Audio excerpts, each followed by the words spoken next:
Assalamu alaikum. Hi, Oracle Reiki Spiritual Healer. And I just got finished eating dinner. And I just wanted some breakfast food for dinner. I ate some turkey bacon, some Gottschall's turkey bacon. You know, the ones that's made with the thigh meat. It's better for you. I had some grits and some cheese and eggs. And I'm just great right now. I'm sitting on thin air. But we're going to finish today talking about Joseph and his brothers. And, you know, we're going to break down some of the symbolism with that so that we have an understanding of how this situation can be applied to our lives, especially when you have a blended family. So we're starting where the king has given Joseph his name and has cleared his name and established him in the land and given him his full fidelity and trust, you know, of the king and of the people. He gave him a position as the storekeep. And it was the previous job of the Aziz, of the woman who tried to seduce him. So these are some of the things that will happen, that you will end up taking over or having a better position when people have tried to set out and harm you, when they have harmed you and they've taken years of your life, when they physically, you know, wish hate up on you because of the way that you look, because you have more money than them, because you're more educated, you're more beautiful, whatever the case may be, you more handsome, whatever the case may be, when people set up on you to attack you, God will put you in a situation above them. So, you know, he's now in his position as the stores, as the keeper of stores over Egypt. And also his brothers are now feeling the bite. They're feeling the pinch because there's a famine in the land where there's not enough food. There's not enough crops. So they're coming into Egypt to trade and barter, you know, their pottery or whatever, their gemstones or whatever they had that was of value. They're going to trade that for food. And when they came into Egypt, Joseph knew exactly who they were, but they didn't know who Joseph was. You know, it had been that long that they had, you know, put Joseph out of their mind. They forgot how he looked, but he knew exactly who they were, because a person that has gone through that kind of trauma will never forget the face or 1 minute of what happened to them. It will always play in their mind. And he's looking at them like, you know, oh, and they're having to come to me, but I'm going to treat them better than they treated me. But since, you know, and this is one of the things that I like. And you know, guys, I love it when our prophets have jokes. This is the second prophet that I love. And I love this story because Joseph had jokes. He really did. And you know, the other one that I like, Abraham had jokes. So here we go. You know, the brothers are coming. He, you know, give them their grain, their measure of grain, and he take their pottery or whatever he was going to trade with them for food. He take that, and he had his servants to put it back onto their grain, put it in there so that they couldn't find it, and put it on their horses that they'll only find it when they get back home. So when they got back, well, he told them that, don't you have a brother? Okay, bring your brother the next time that you come. And he was like, okay, we'll be sure to do it. The oldest one said, we'll be sure to do that. So they go back with their caravan. They go back to Jacob. And they were like, you know, we have to take our brother with us the next time, because he said that, you know, he wants to see the brother, or if we don't bring him, we won't be able to trade anything for food and feed our families. So at the end of this, you know, encounter with Jacob, because, you know, Jacob already knew. Jacob knew that they were in a bad situation, and he didn't trust them. He knew who they were. And he said, you know, should I trust Benjamin with you like I trusted his, brother Joseph with you? And they were like, well, this is not the same thing as that. And they were talking down to him. They were talking crazy to him. And you have to be very careful about your kids. And I did a video about this. You need to set boundaries with your children. A parent knows their children. And, they finally convinced Jacob to let Benjamin go with them on the next trip to get food. And he opened up, the grain, and he was like, look here. He even returned our barter, our trade in barter back to us. And so we can get even more food now that Benjamin is going to be with us. So, they were steady talking to Jacob, and Jacob was like, yeah, so I want you to take an oath that you will, bring him back, bring Benjamin back to me, and unless you find yourself, overcome or subdued. So they were like, yeah, they took the oath, the older ones, they took the oath, and Jacob wasn't finished because Jacob knew who they were, and he had, experienced them before doing, weird stuff with Joseph. So he told them, he said, enter in through different, entrances into the city. Don't enter all by one, because it's a lot of you, and all of you are handsome young men, and you do not want to attract the evil eye. You're already, for some reason, you're having bad luck follow you because of what your hands have already wrought. And this is what he was thinking. And he was overtaken with grief, by them taking Benjamin, and he had already lost Joseph. So, that was something that he discharged from his soul in order to let them know, don't enter all in a crowd together through all at one time. So they go back. They go back to Joseph, and Joseph tells Benjamin, he was like, I'm your brother. I'm your whole brother. And, you remember what they did to me? And he was like, yeah. He was like, I'm finna pay them back.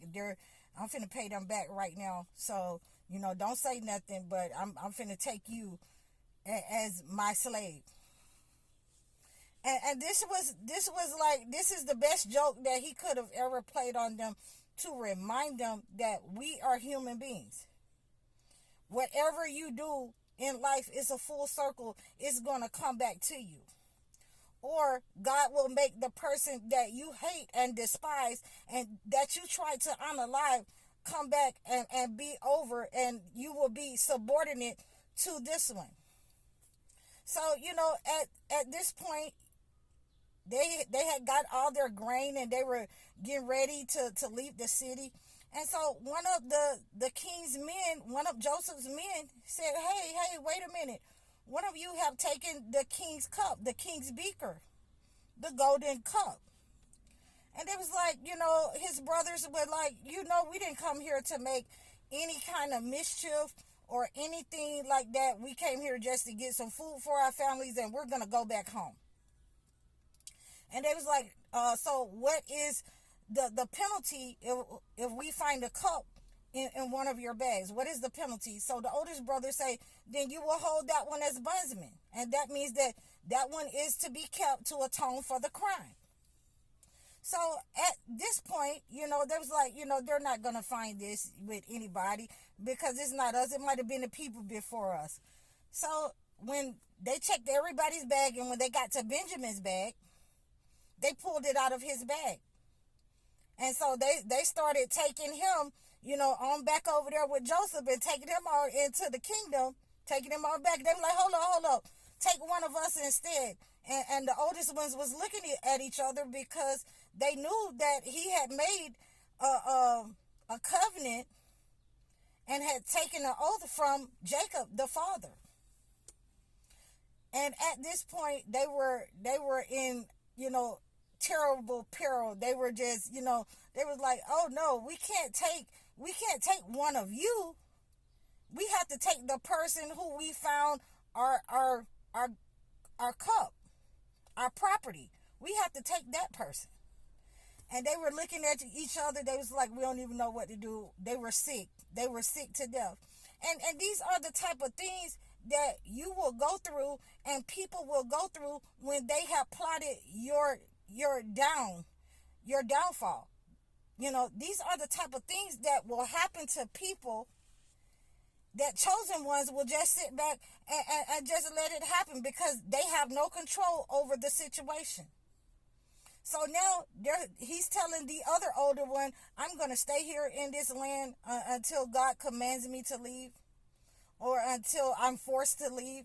So you go back with the caravan, tell Jacob that his son stole.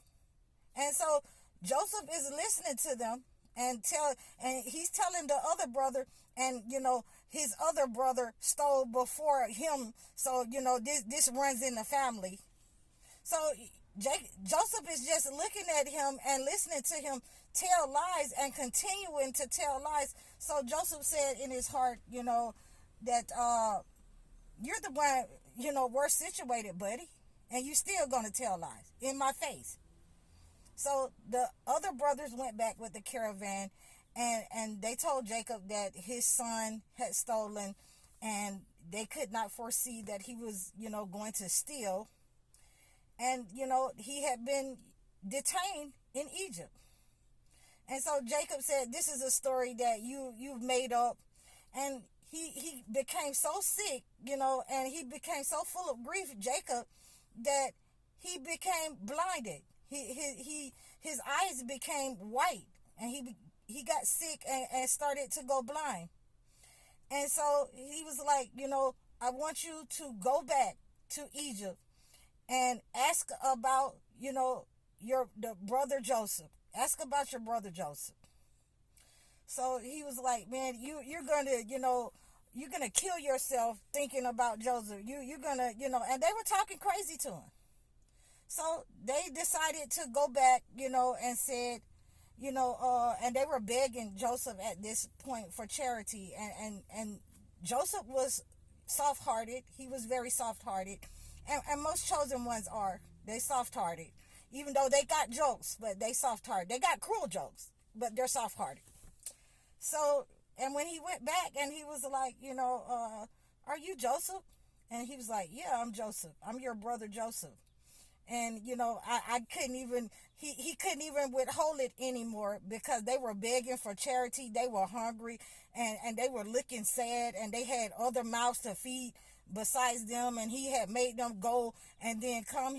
And Joseph finally said, yes, and all of you are my brothers, and go and get your families and go get my father and my mother and bring us all here. And all of you are going to stay with me here in Egypt. And the brother said that, God has really favored you over us. And they had to bear witness that they had been wrong. And they asked for forgiveness. So he was like, go get, our father, and y'all come on back and take this shirt of mine and cast it over, my father's face. And he's going to regain his sight, and he's going to regain,